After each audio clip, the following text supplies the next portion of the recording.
era por 57. Correcto. Claro, bueno, y hablando de números, de deuda, de acuerdos, de política, de grietas sobre este tema, vamos a hablar con Silvia Stan, que está en la redacción de La Nación.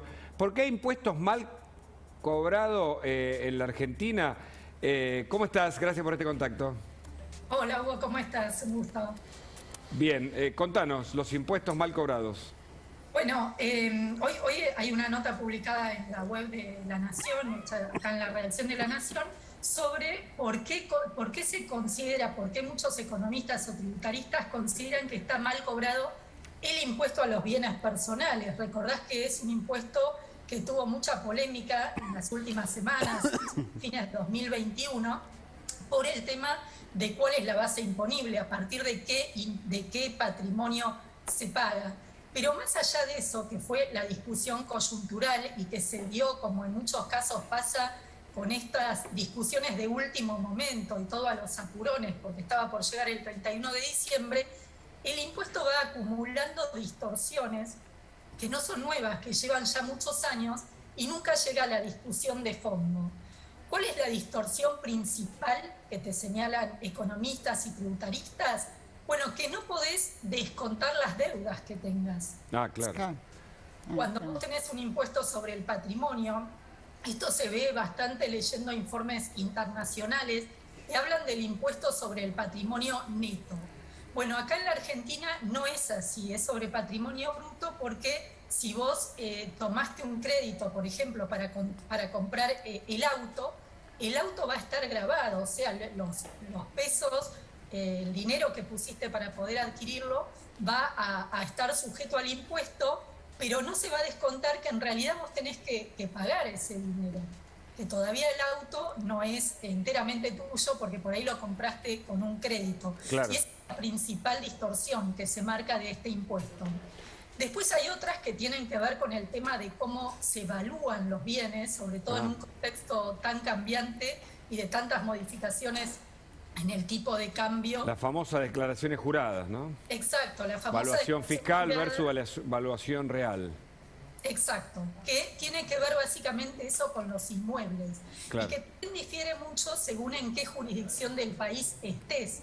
Porque viste que el valor fiscal, que es uno de los que se considera para ver cuánto se declara por el valor de los bienes inmuebles, depende de cada jurisdicción, de cada administración local y de los valores que disponen para el cobro de los impuestos locales. ¿Qué ha pasado en los últimos años? Bueno, hace unos 3 o 4 años se vio que había muchas diferencias por los revalúos que hacían las administraciones locales, y entonces se tomó una decisión, que esto tiene que ver específicamente con el impuesto a los bienes personales, y que significa hoy por hoy que el valor fiscal que hay que tomar es el que regía al 31 de diciembre del año 2017 y se lo actualiza por inflación. Pero claro, en algunas jurisdicciones por ahí ese valor había quedado más cercano al precio de mercado que en otras jurisdicciones. Claro, claro. Entonces ahí es donde se marca otra de las distorsiones. Claro. Y otra que es como central también del impuesto es, recordarás que ahora para el ejercicio fiscal 2021, que se termina de saldar el impuesto en el actual 2022, se estableció que el mínimo no imponible es de 6 millones. Sí. Esta es la ley que se aprobó a fines de año. Sí, tan discutida, sí. Un proyecto de la oposición que pretende llevarlo a 10 millones. Ajá. Ahí la discusión de fondo que plantean muchos es ¿por qué ese monto y no otro? O sea, ¿cuál es el criterio o el parámetro? Para los 6 millones. Claro, que te indica que tiene que ser los 6 millones. Y acá recordemos que históricamente el impuesto quedó, en cuanto a su base imponible, muy retrasado en los últimos años. Sobre todo por lo que había pasado hasta el año 2015. En el 2015 el impuesto llevaba 9 años con la misma base imponible. Claro. 305.000 pesos. Claro, que muchos dicen, es un impuesto que empezó siendo, entre comillas, para los ricos y hoy los pagan casi todos. Y hay un proyecto nuevo que mandó Patricia Bullrich, Gerardo Milman y parte del equipo de la oposición, bueno, que intenta modificar esto, que será presentado cuando arranque las sesiones, ¿no? Claro, y uno de los puntos de ese proyecto es que busca llevar el mínimo no imponible a 10 millones de pesos. Que parece ser más razonable con esta inflación.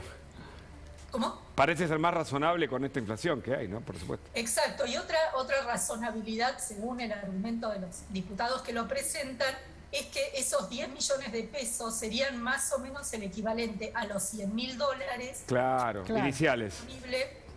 De los años 90 y de principios de este siglo. Exactamente la base imponible era $102.300 pesos, que equivalían a $102.300.